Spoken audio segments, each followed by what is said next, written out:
Welcome to this special Meet Victoria with Caleb Shaw press conference. Today, we're at the Victoria Emergency Management Office.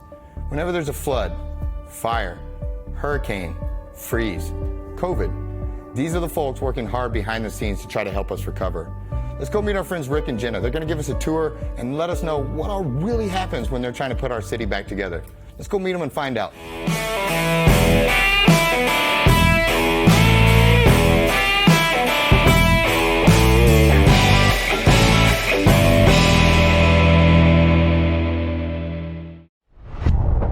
When you think digital marketing, think ThriveFuel. Websites, social media marketing, advertising, and much more. ThriveFuel is professional digital marketing. Welcome to Meet Victoria, where we'll get to know the people, businesses, and heroes that make this community special. I'm Caleb Shaw, owner of Shaw Realty and your host. Now let's go meet Victoria.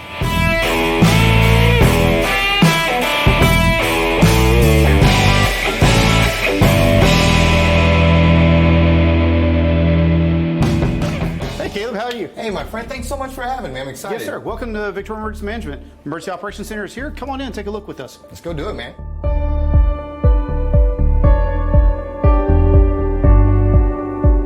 All right, guys, here we are in the Emergencies Operations Center. If you're like me, you did not even know this place existed. So I'm really excited to be here. Thank you for your time. Tell me about this place. So this place is specifically designed for one thing. It's an Emergency Operations Center. It's a center for emergencies to be operated under. So what we do is bring in our policymakers, the mayor, the judge, city manager. We bring in all the different chiefs and command component of the different areas, various agencies that are here, sheriff's office, EMS, fire department. They all come here and we develop the objectives to get us through the incident that we're in, whether it's flooding, whether it's a hurricane, whether it may be a winter storm that's coming through. All of that tactical operations happens here. Tell us where you're going. Tell us where you've been. Tell us what you're going to be doing the next operational period. How do we convey that message to all those functioning bodies that are out there, whether it's public works, whether it's public health? Doesn't matter what the incident is, that's where this happens. So we have rooms that are designed specifically for those job functions and those tactical operations to take place in. Go in, make the think tank happen, make sure that it actually occurs, and then those things can operate within this Emergency Operations Center itself.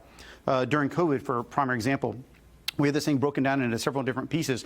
And out here on the main operations floor, where all the call takers, because you got to remember, the very beginning of COVID, we had hotlines that were set up that we had hundreds and hundreds of calls every day that people wanted, and they were thriving for information because the information was changing so dramatically. And then we went into the actual testing clinics. We went into the vaccine clinics. All that registration was happening here. During hurricanes, we're in here trying to figure out, how are we going to set up an evacuation center? What about our safe rooms? Where are we going to do with pets that are going to be need to be moved inland? How do we deal with nursing homes and moving those in the hospitals? All those things are taking place within the center. We've got 4 different breakout spaces, so we can have the tactical operations folks go in there, develop your plan, work through the little different nuances that are going to create problems. Identify that you have the resources to accomplish those goals, and then come back out, give that plan to us. The command staff can check off on that plan. The policymakers can say, yes, this is what we think we should be doing right now, and then we move forward in an operational period. That's what this whole center is designed to do, to be a resource hub of not only information, but a resource hub for resources to be engaged in the next operational period. Outstanding. And you guys even have an alternate 911 dispatch center here that you can use as well. Yeah, good catch. And so earlier on the tour, I even showed you that. And so, yes, we have a backup 911 center. And so we recognize that we want to build those redundancies into place. We have an amateur radio center as well. And so what we want to do is we want to provide a location for them. In case our 911 centers happen to have the need for them to leave their locations, they can come here. They can still operate via their radio system. They can then take the 911 calls. And this regional operations center, or the regional backup, is a regional center as well. So folks in Calhoun County, Jackson County, DeWitt County can come here and operate out of here as well. And they can take their 911 calls from here and actually still stay up and running. All right, thanks so much for the tour. Guys, we've still got a ton to see. We'll be right back after a word from our sponsor, and we'll put together a to-go bag and see if you've got everything you need to be prepared.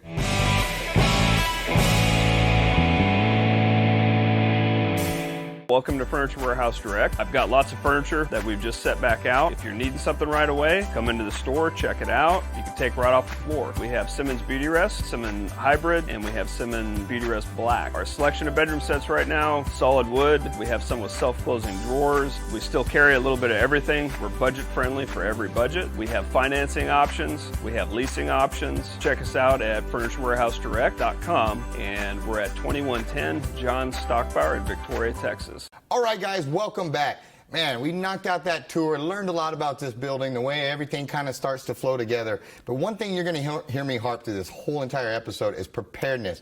Why it's so crucial to be prepared. While even though their job is rescue and emergency coordination, all of that kind of stuff, self-reliability, self-accountability is still the most important thing out there, and being prepared and having a plan that you can put into action. So one of the things you will hear a lot of is go bags, or, bug out bags, bug in bag, a safety bag, a prepared bag, a hurricane bag, whatever you want to call it, to give it a name, call it that.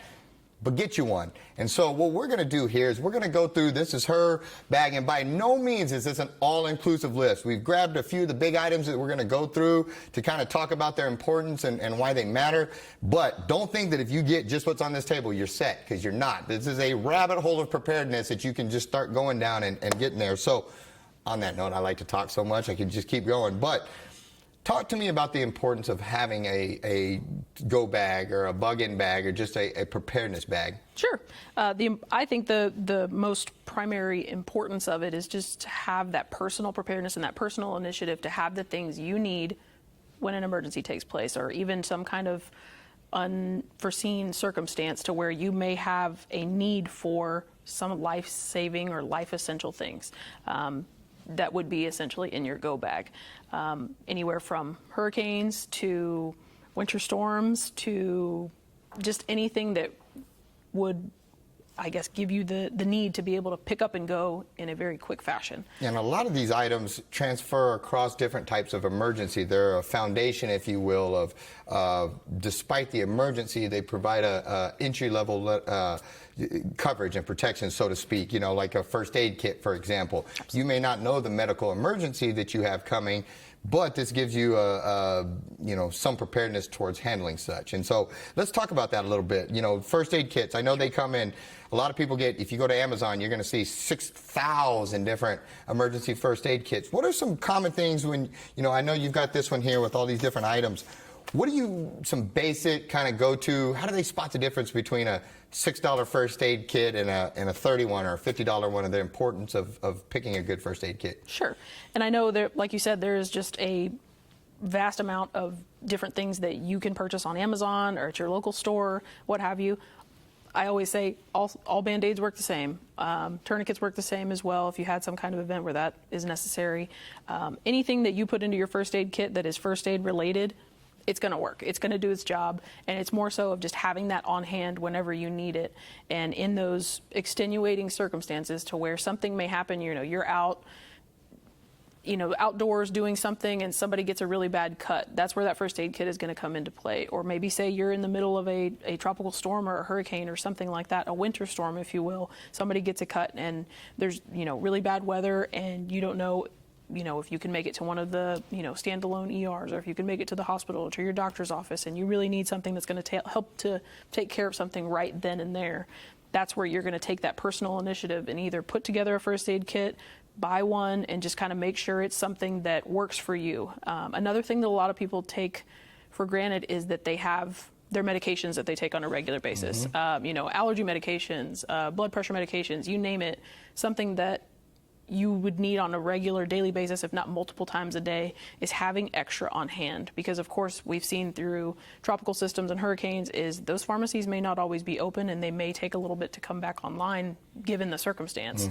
Is making sure you have those in your first aid kit as well. If your kids or your family members have anything that they need as well, is making sure to have that in your first aid kit, as well as your pets. I know pets can have allergies, pets can have medications that they have to take as well. Is have that on hand, because you don't want to be without it when something happens. And I'm just going to say it. If you've got an animal and you choose to evacuate, at least untie your animal if you're going to leave them untied. I'm not saying cut them loose to the deal. But if you're going to abandon an animal, at least give them a fighting chance. Don't leave them tied to something where later we have to come and pull a drowned animal rescue because you chose not to at least give them a fighting chance. Take care of your animals. Go through some of these items quickly for me. Some of the things like this right here is a, why in the heck would you have a can opener in here? Why? Sure. Just talk to me here. Having a manual can opener is something that you'll see regularly on preparedness checklists for a go bag or what have you, is because, of course, those non-perishable foods that you can stock to sustain you or your family or your household are going to need something that may not require power at the time. Of course, if electricity is not functioning at the time, you'll need something that is just hand crank. And so always having that, because you never know what kind of circumstance you're going to be in where you may need a can opener. And it could serve a lot of different functions. I know I'll defer to my resident Boy Scout leader that is in our office that would know there are a lot of different things that you can do with a can opener that isn't just opening cans of green beans. Yeah. And all the more reason why learning, taking it a step beyond just owning some of these items, but learning the multiple uses of them to help prepare. People give the Boy Scouts a hard time, but man, those Eagle Scouts, you drop them in the woods, they're going to be okay. And we'll be like, anybody know an Eagle Scout we can call? So I'm with you. And that kind of leads into some of the other items, like an emergency radio or battery backups. And that's often what catches people is all of a sudden, snap, the power's gone. Crap, my phone's not charged. My flashlight, let me go grab my flashlight out of the drawer. It's dead. Where are the batteries? I don't know. You're trying to find them in the dark and the stress level's rising and all of that. Food and hydration, I know, are two things, especially down in South Texas where it's hot. We have a hurricane 1 minute, and then the next minute it's 105 degrees outside and 6 million mosquitoes, surrounding you and all that. Things like bug spray, water supply, things like that all come into play. And I know we couldn't fit everything into this one bag that we're trying to get, but talk to me some more of those type of items. You mentioned medication already, but, phone charger. What are some of the extra things they can do to help be prepared? Sure. I always use the coin term of a MOFI or a external battery pack that you can use to charge phones, that you can use to charge a tablet if your kids use it or you use it or you're using it to, see what's going on with the news or what have you. And making sure that you have that already charged, because of course, like we were saying, is if there's no electricity available to you, you're going to need something to charge you. What we are all very reliant on is our cell phones. Another thing would be extra batteries. If you have your NOAA weather radio, it was probably going to work off of batteries as well. Is just having batteries to make sure that you have them as a spare for if you need them later on. And then of course, hand sanitizer, because germs are everywhere.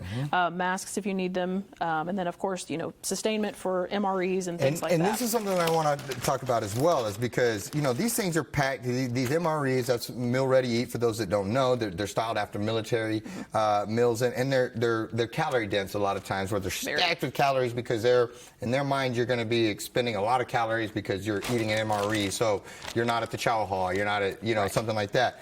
But I want to also stress that be prepared before you get down to the MRE. That while these things are packed, and some of them in the military, people know what I'm talking about. Sometimes you're going to fight over the good stuff in here, maybe some of the desserts, but you really don't want to get to where you're surviving and eating solely off of MREs. And this is where that preparedness comes in of having a 1 month to a 3 month local food supply, non-perishable type items that you can have, and these are really a desperation type thing. Last thing, I'll set you up for that, is talk to me about the importance of having a safety and an emergency plan, and kind of A, how you put that together, and B, how you execute it, and make sure that the family is all on board. Sure. The first thing that I'll say is if you fail to plan, you will plan to fail. And I know that's pretty general, but if you don't have a emergency plan for your family, for yourself, your business, your organization, anybody, anything that you're involved in, you should have a plan for it, because of course you have to have contingencies in place to either keep your business up and going, keep your family safe, make sure your home is safe as well, and then of course that sustainment is have a plan. If you're not sure what to do with creating a plan, we always recommend either ready.gov, which is FEMA's initiative, and their website, to where you can actually see lists of plans, whether it's a business, nonprofit organization, individual, family, for your pets. If you have any kind of access or functional needs, they have all of those things on there. And then also we have our own hurricane preparedness guide, which is virtual this year because of COVID. It is at www.vctx.org/hurricane.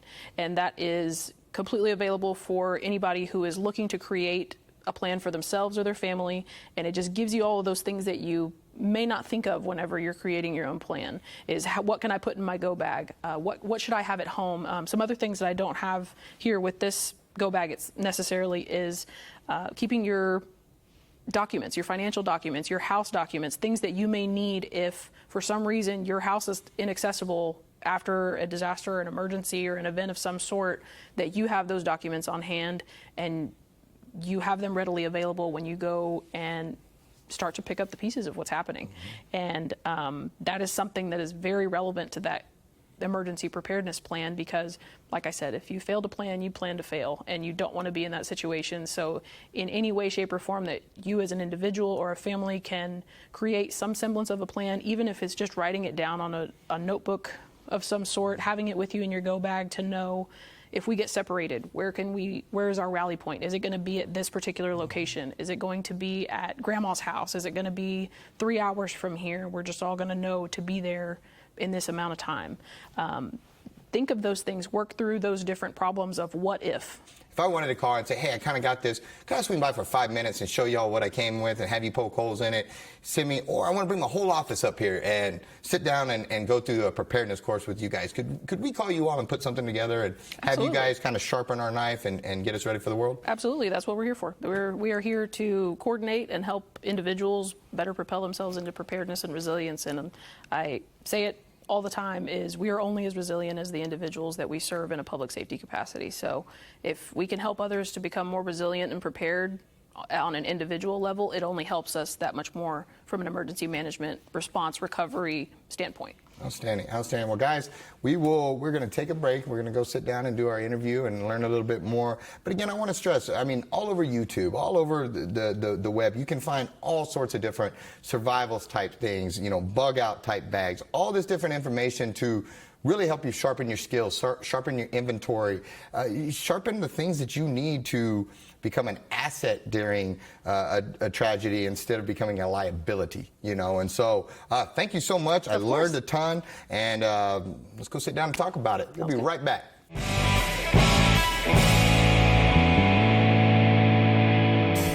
Tired of dirty, smelly, pest-ridden trash cans and dumpsters?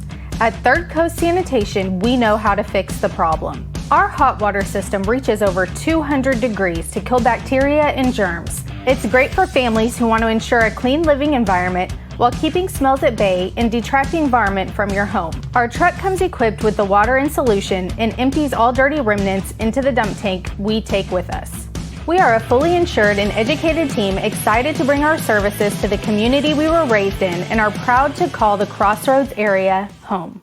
All right, guys, welcome back, and what a day it's been. I feel like I've learned a ton today. I've gotten to tour an office that I didn't really even know existed or where they were, and I got to learn all that and kind of see, the magic behind the curtain, so to speak, of where a lot of this coordination and stuff happens.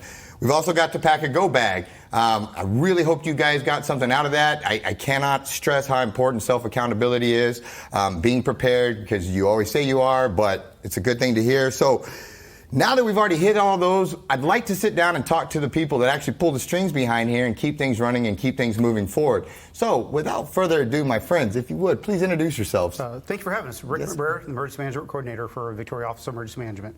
My name is Jenna West. I'm the Deputy Emergency Management Coordinator for Victoria City County. Roger that. How long have you guys been doing this? I've been here since 2007, so about 15 years. And you pretty much named the disaster, have probably been through it. Fun stuff. And I've been here going on about 6 years. I started in the public health emergency preparedness position and have moved over to my deputy position as of now, but just about 6 years. Gotcha. So for somebody like me that walking in here really just had no clue about you guys, and that's not a knock against you all. I should be better prepared. I should know these things, and I'm trying to play catch up now and learn them.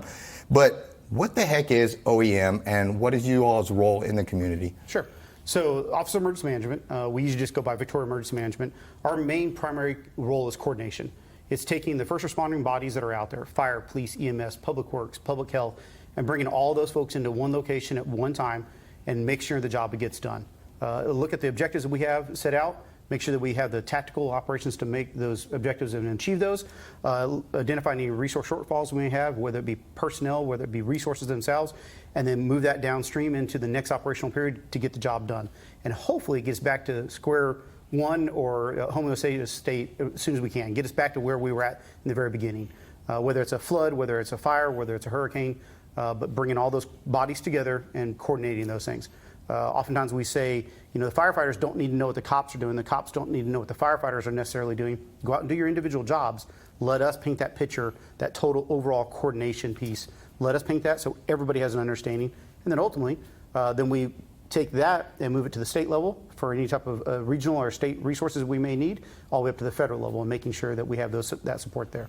So that makes a lot of sense to me. So, say the state, since you just said the state, and to keep from them having to pick up the phone and call the police department, the sheriff's office here, the EMT, whoever, they can call you guys, and then you guys can kind of be the liaison that helps coordinate and centralize, so to speak, all the information coming in, and then help disperse it out in a better fashion. Absolutely. Good. Yeah, and that we'll use, since Hurricane Ida has just been in the news and stuff. Let's use hurricanes. I know we got hit with Harvey a few years back, and that was a big deal.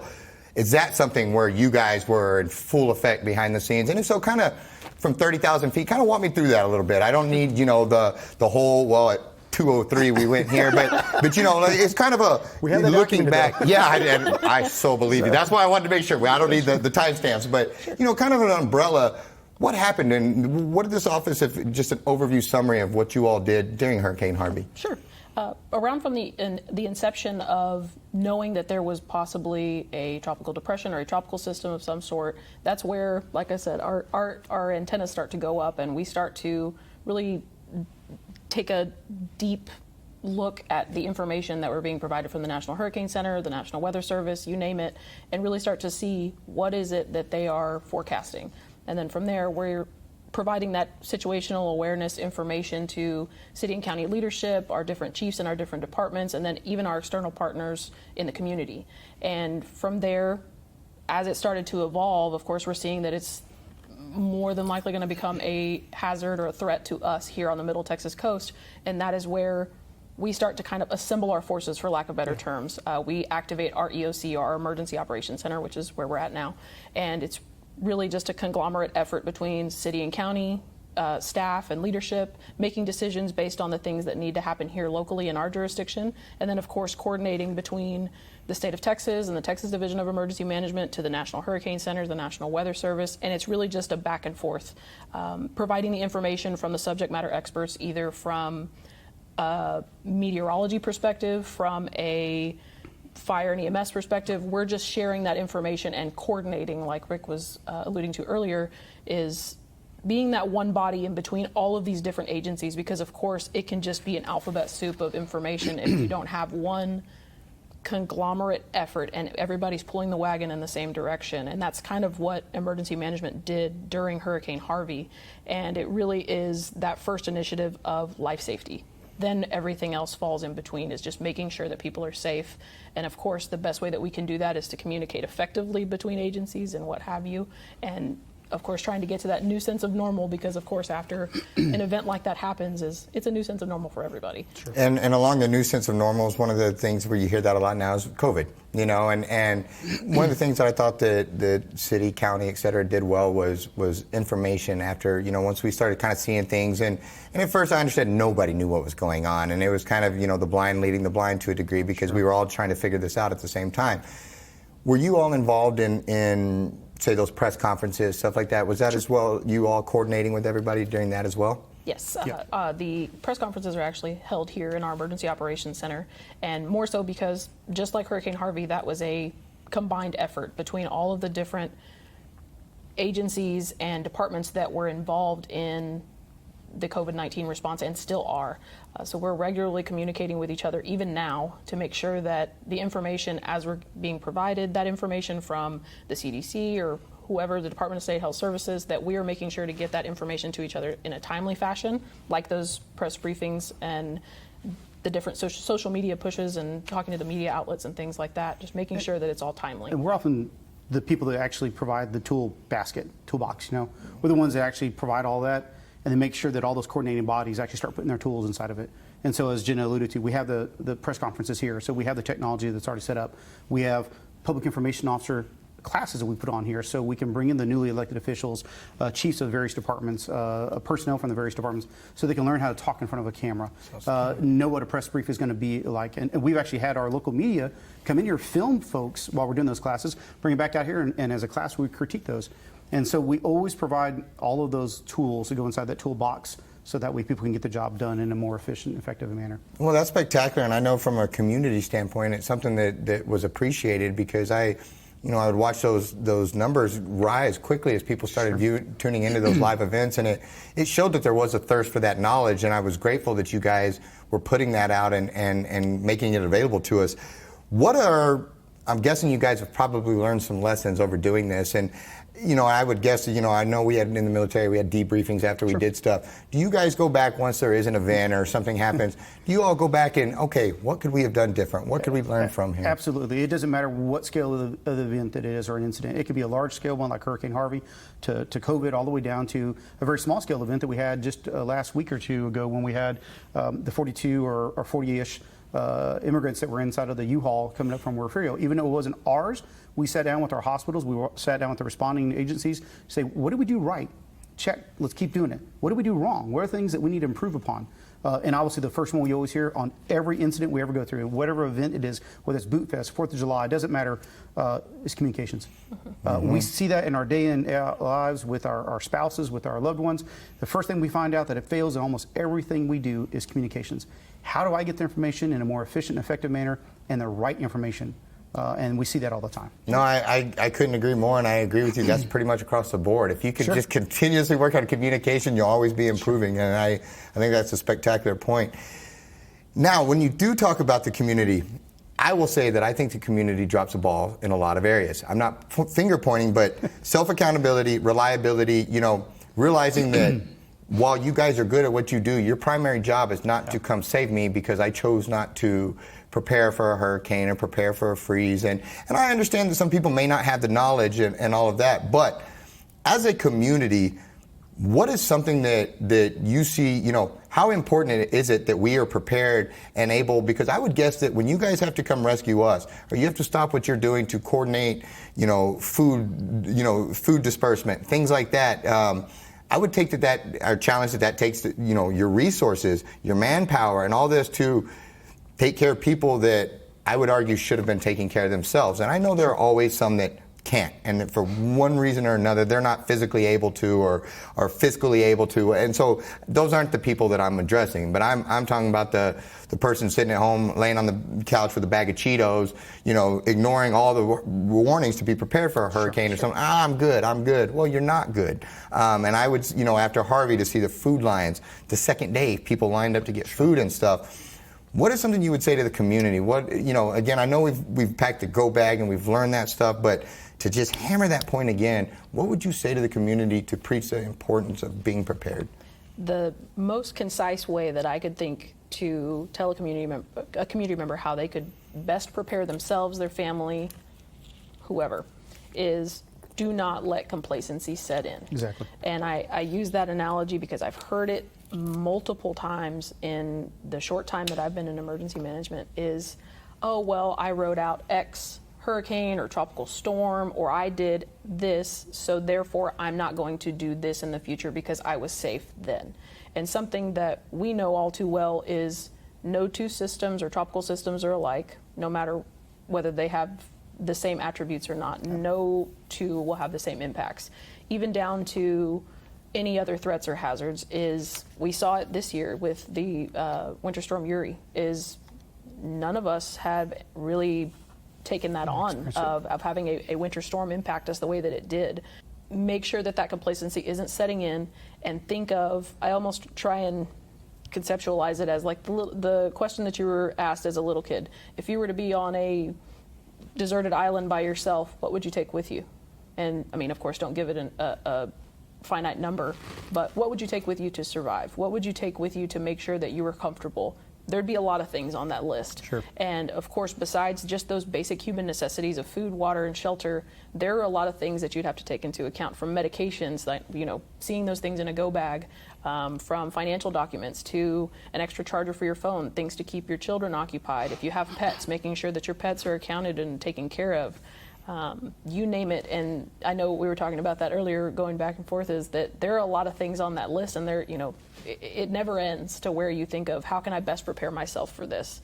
But that complacency, don't ever let that set in, because the second that you do, that renders you unprepared in a sense, because you never know what's going to happen next. I want to add on to the complacency comments you made. We oftentimes look at what's happened to us in the past, and if it hasn't happened to you or I, therefore we don't think it ever occurred. And so it's like getting in the batter's box. Why do I have to wear this helmet? Why do I have to wear this protective gear? I won't get hit. Until the moment you get hit, then all of a sudden you realize how important that equipment is. And we saw that with Hurricane Harvey. The complacency starts to set in. 1961 was the last major hurricane we had come through our area, Hurricane Carla. And since then, we had a few other small hurricanes. 2003 was Hurricane Claudette, strengthened in Category 1, created a lot of damage around here, 7 to 10 days without power, 100,000 cubic yards of debris. But then Category 4 Hurricane Harvey comes along in Rockport. And one of the things we have to contend with now is when we go out and talk to public groups all the time, is they say, well, I lived through a Category 4 hurricane here in Victoria. No, you didn't. You prepared for a Category 4 hurricane because we knew it was coming to our direction. We knew it was coming inland, and it was going to go over Rockport and start heading this way. But when the winds actually finally got to us, only a small section of our community had Category 2 hurricanes, and I'm saying a small section, western side of our county did.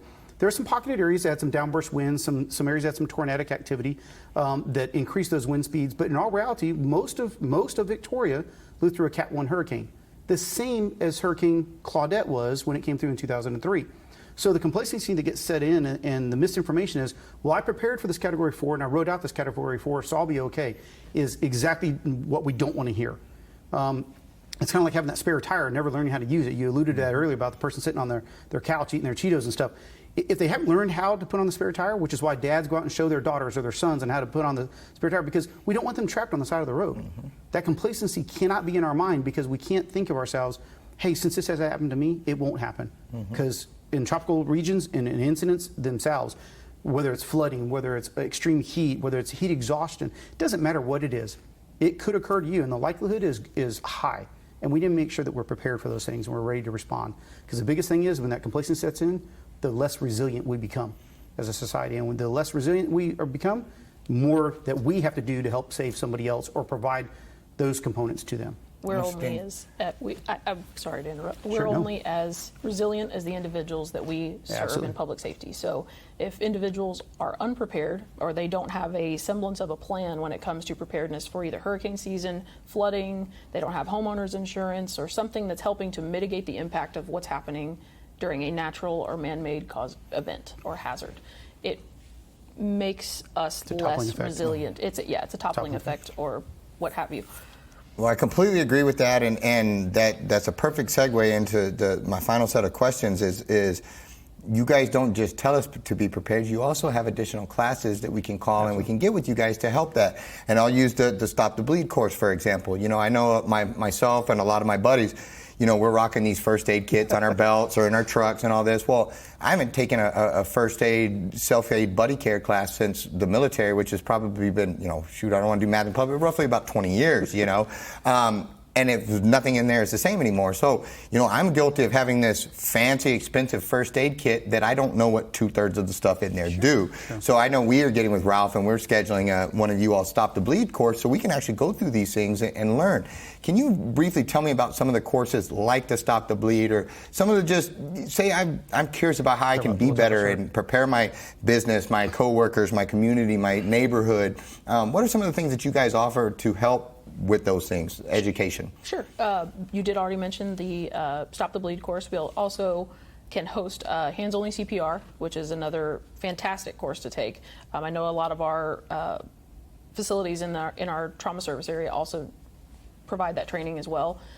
However, it is invaluable, because something that we say as people that are in the response field is parents or whoever in the community, they are our initial first responders. So if you, if you see your son fall off of his bicycle when he's learning how to ride the bike, you're the first person there. You're the first person that's responding until we can have other people to help.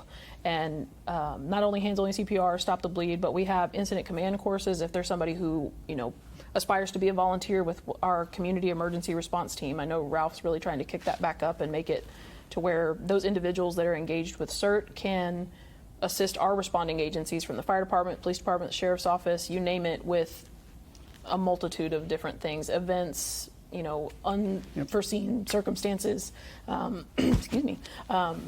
Just depends on what it is that they're looking for, but a lot of our courses are either from TEACS, which is at the Texas A&M system, or it is also through the Department of Homeland Security, through FEMA, you name it. We have some courses, and if there's something that somebody out there wants to take that is in the emergency management FEMA realm, by all means, contact our office and we can work on trying to get it scheduled. And we do that all the way down from Stop the Bleed to the hands-only CPR, as Jenna was saying, all the way down to our practitioners that are in here with us, to the auditor's office or the finance team at the City of Victoria. We bring in finance classes for them, so that way we're not in the throes of it when they're trying to muddle through it and trying to fix it right then and there, or trying to learn those traits that they need to have. Because once again, our job is to bring all those coordinating bodies together, to develop that picture, to hand off to the judge and the mayor, to say, are we doing the things you expect out of us? What are the directions we need to go? And then here are the tools that we need to make it happen. And if we talk a similar language, if we have a new public works person that comes in, to a public works person that may be working down in one of the water districts, or maybe down in Bloomington, if we bring them into this environment, we give them those tools and we train them in a certain way, and our communities around us are doing the same thing, which falls under this whole neat umbrella that's called NIMS, National Incident Management System. If all of us are talking that same language, her and I can leave here and go to Corpus Christi and support them. We can leave here and now go to Louisiana and support them with a response, because those folks are going to get burned out. And so they're going to need the capability to go ahead and understand that, hey, we got other people that can come in. The cavalry can come in and help us, so we can go home and get some rest, go take care of our own families and things like that. And so we provide a lot of those tools in here. And on an average year, we probably estimate anywhere about 6,000 to 9,000 training hours of all the people. This Friday we'll be at the Victoria Police Academy teaching over there, and so just a variety of things happen here. Wow. So for people that are interested, or maybe they want to get in contact with you all, can they just call the office and or shoot you a message to your Facebook page, things like that? Is that a good way to reach you all? Sure. Good deal. Well, guys, thank you so much. I had a ton of fun. I learned a lot. I walked in here completely ignorant to how a lot of this work, and it was really humbling, and it's neat to see the hard work that goes on behind the scenes. And for that, I thank you. Everybody's very quick to throw rocks and point fingers and all of that, but not everybody comes around and says thank you. And so I do want to say very sincerely, thank you for the hard work you guys do in the community. It's felt, it's noticed, and we're grateful for it. And so thank you. Guys, thanks so much for tuning in. We really are grateful. Thank you for everybody that helps in an emergency situation and everybody that gives back to better the community. But on that note, self-reliance. It is not, you are not to be dependent on the government. You are supposed to be independent of the government and take care of your own to the best of your ability. But thankfully, when you need help the most, we have great folks out there willing to step up and put it all out there on the line to help you. Guys, thanks so much for tuning in. We'll see you at the next one.